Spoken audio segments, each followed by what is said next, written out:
Hello, welcome to the studio. My name is Matthew Palmer, and today on this watercolour workout, we're going to be painting a watercolour in 10 minutes. Yes, 10 minutes is what we're going to be working on.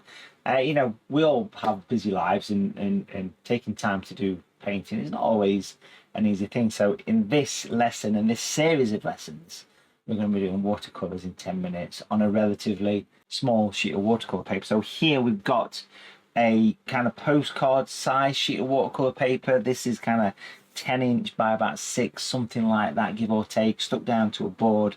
I will put this roll of tape under the top of the board to get a bit of a slope. Let's take a look at the materials. Materials for this painting, then, we're going to be using a couple of brushes, well, maybe 3 brushes. We're going to use a size 10 round brush, a size 6 round, which is a small and medium super point or a round brush. Matthew Palmer's extra large lift out brush, beautiful for creating some highlights, possibly at the end. We'll see how we go. And then we are going to be using some natural orange, some natural violet, some natural red, some natural grey. Craft knife would be useful for scratching out some highlights. Got the kitchen paper. Let's get started. So I've just wrapped a small round coin, an English 5p, in a folded up piece of kitchen paper to give us a stamp. Literally just make it tight. Make sure there's no little blobs. That'll give us like a moon/sun kind of thing going off. With a size 10 brush, the first thing I want to do is I want to actually wet the paper. So we'll go straight into that then. I'm just going to use water, working on a portrait orientation. I've just rotated the board, doesn't really matter what direction you work, to be honest. And we're going to go in and literally make sure we're all nicely covered, top to bottom. It does help, by the way, if you put something under the top of the board. So I've just got a masking tape roll there just to add under the top of the board there. And what we're going to do here is we're going to start off with a beautiful natural orange, quite strong here. So these are using the natural colours designed to replicate nature. We're going to bring that in. You can literally go quite heavy with this. Bring it down towards the base, like so. Also take that up towards the top. Perfect. And then we're going to go for a little bit of natural violet. Not too strong for that. There it is. And we're going to go down with the violet and we're going to make it disappear down into the orange. But I'm also going to bring some of that violet and pop it at the bottom as well. Pick it up like that. So we've kind of got this graduated wash, part of the background, the sky. We'll clean the brush out again here. Take a little bit of natural red, not too much. It'll tickle on tissue for the natural red. And I'm just going to bring a little bit of that sweeping through the center there. Just let the paint just become part of what you're doing. With the round coin, we can give that a stamp here. Beautiful. And then we're going to use a size 6 brush or small super point with some natural grey. And what I want to do with this is just add a few little sort of clouds, silhouetted clouds here. I want to pop a bit of red with this as well, but I'm just going to start off with this colour here. Little twist of your brush. Fairly strong with the colour. Don't be afraid of the colour here. And then we'll grab some of that red. Doesn't matter that there's a bit of grey on your brush, but the idea is get your colours mixing together. So that red tinge comes through, you see. So you get that lovely effect of the sort of illumination of the cloud, if you like. Beautiful that. Now what I want to do here, that's a lovely looking scarf. What I want to do is put that brush away and grab the size 10 or medium super point, give it a squeeze through my fingers, clean it and squeeze it, clean it and squeeze it. And that allows me to drag the brush almost flat to the page here. And this is a lovely effect for creating like that illusion of the underlit cloud. So you can literally use the side of your brush for this. Shouldn't need too much of this, to be fair. A little bit would work quite well. You can also do this as well to give some general highlighted clouds coming out from the edge of the sun as well, towards the sun. That little illumination is actually quite effective. Can you see?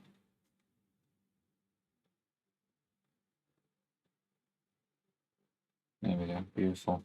We could even do a little bit of this down here to represent a little bit that's potentially coming down in the water. You'll only go as far as the paper lets you. That's lovely, that's really effective. Beautiful, that. So I love the little sort of sky. What we're going to do now is we're going to pause the timer and give it a dry. Okay, so we're going to use the size 6 brush here and some natural grey. I'm going to paint in some boats, basically. So quite a decent strength in colour here. And we're going to go in and create a lovely silhouette of some Venetian style gondolas. So we're going to bring these in here. Bring it straight down. Using a size 6 brush, or kind of whichever brush you think works best for you at this point. Make sure the colour is nice and strong when you do this. Keep the paint nice and fluid.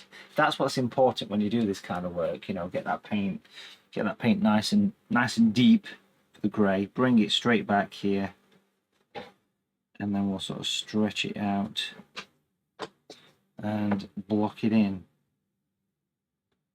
So I'm going to do a few of these.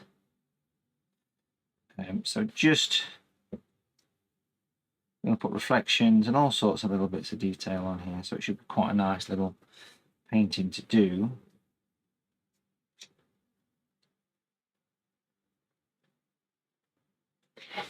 Rotate the board.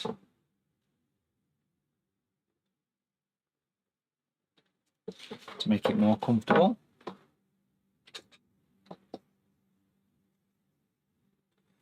Do the next one.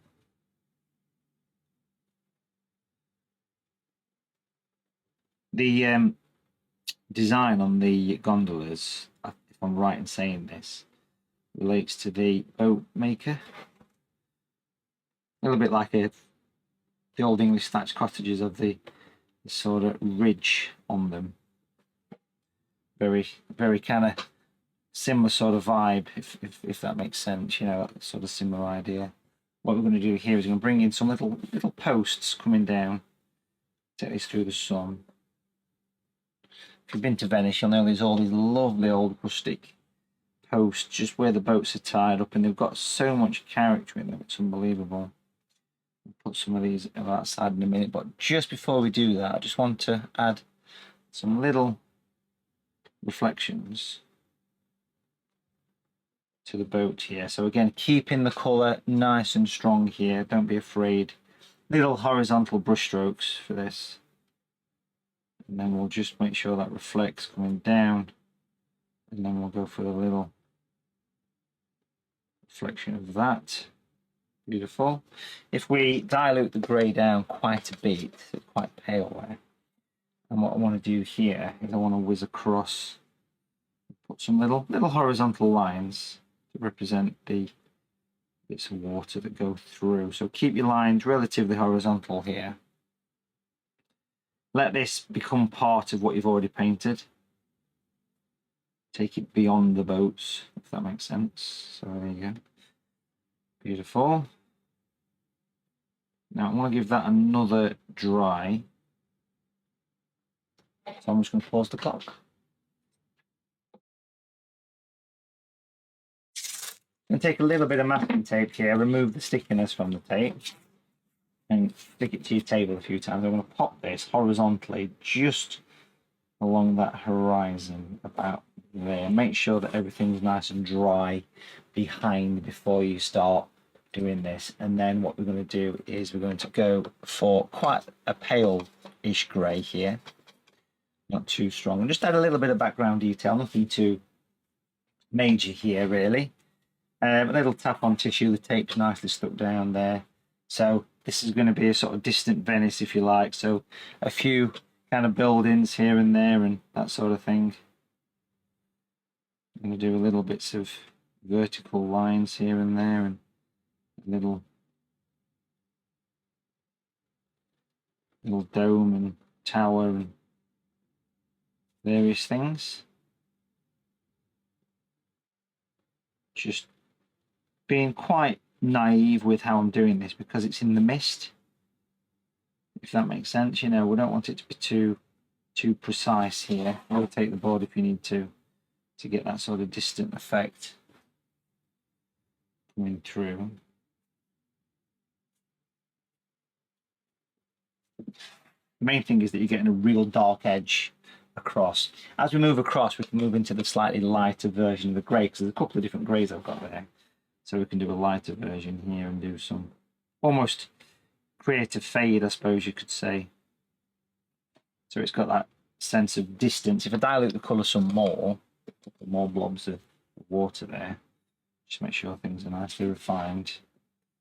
I'm going to go across here and just do a little bit of random bits in between, like so. Little spires and spikes and things happening there. Take the tape away. Beautiful. Slightly darker with your colour, just to create a little bit of a reflection of that. And then really, I just want to give it one last dry and do one little final thing on this 10-minute watercolour. Got a craft knife here, quite sharp. This is really dry here. I'm just going to scratch off a little bit of light coming through. That's what's important here. So a good scrape of the to put that little bit of light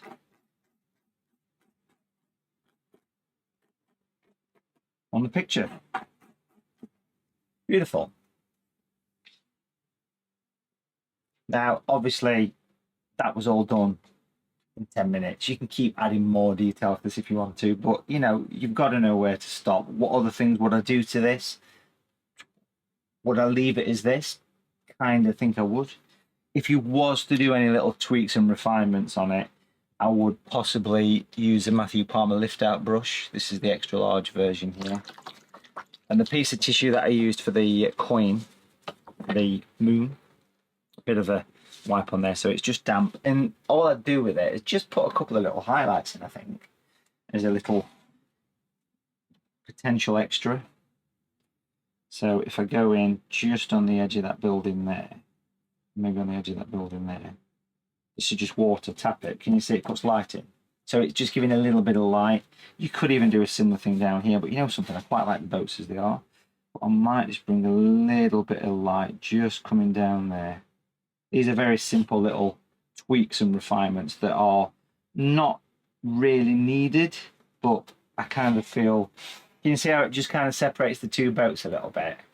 But other than that, I think that's probably good to go. It is quite addictive putting highlights in, but it's not something that is essential. It's not a widely used technique. I've used it for many years, lifting out. You can see the paint coming off on the tip of the brush there if you look close to it. So it's a lovely little thing to do, but always a favourite thing for me to do is a bit of lifting out. But yeah, there we go. Enjoyed that. That was a nice quick watercolour blast. Enjoyed doing that. Thanks for watching. Take care, and I'll see you soon.